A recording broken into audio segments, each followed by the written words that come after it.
Et la motivation, c'est un trigger, c'est-à-dire ça déclenche, c'est un moteur pour aller vers un objectif. Mais parlons d'objectif, justement. Si je ne suis pas si je ne suis pas fatiguée, eh ben c'est que je suis quoi? C'est que je suis en forme.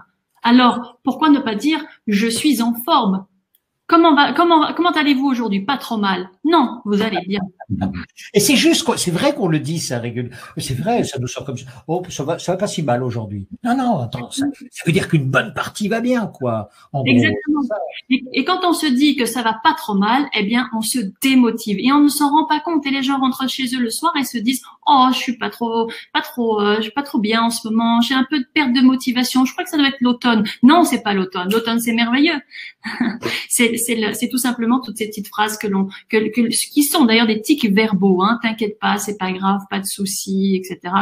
Ce sont tous des tics verbaux, mais qui sapent totalement la motivation. Qui grignote la motivation. Voilà, c'est une petite bête en fait qui va faire que votre motivation va fondre comme vous avez une petite souris qui va grignoter le fromage en quelque sorte. Et puis vous avez parlé de match tout à l'heure. Je me souviens d'avoir entendu un entraîneur qui disait à ses joueurs qui étaient en train de perdre, il disait allez, on y croit, on y croit, on y croit. Et oui, parce que si on y croit, on a une possibilité de réussir, de renverser la vapeur. Mais si on n'y croit plus, c'est fini, quoi. Donc Noémie l'a bien développé. Les croyances, c'est un élément très très fort avec le rêve, avec l'espoir, pour booster la motivation.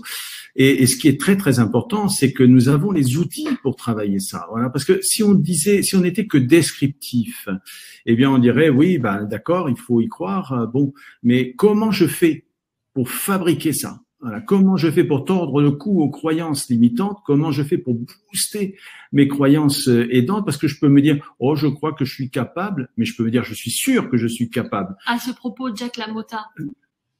Alors, Jacques LaMotta, vas-y. Eh ben oui, le boxeur, célèbre boxeur, que se disait-il juste avant de quitter le vestiaire? Il se plantait face au miroir du vestiaire et il se disait, c'est qui le patron? C'est qui le patron? C'est qui le patron? C'est toi le patron, c'est toi le patron, c'est toi le patron. Voilà.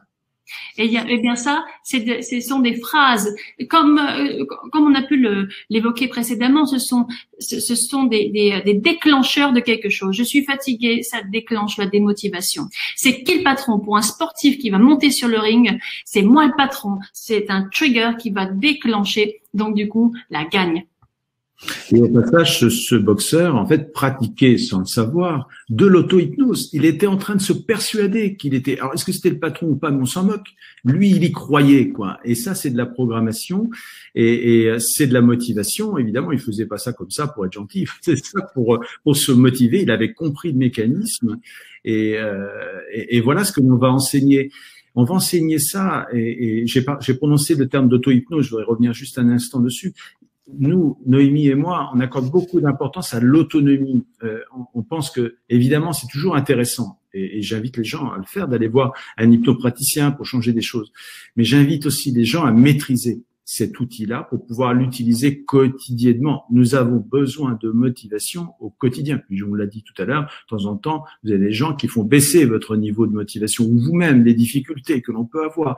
Et si vous pouvez réactiver la motivation parce que vous avez les outils et notamment l'auto-hypnose et que vous avez compris les mécanismes, eh bien à ce moment-là, vous allez pouvoir juste faire des merveilles et je peux vous dire que votre cerveau est une merveille, c'est un trésor, c'est absolument extraordinaire. Simplement, il faut se mettre devant son clavier mental et rentrer les bons programmes, quoi. Voilà, et c'est ce que nous faisons avec l'hypnose.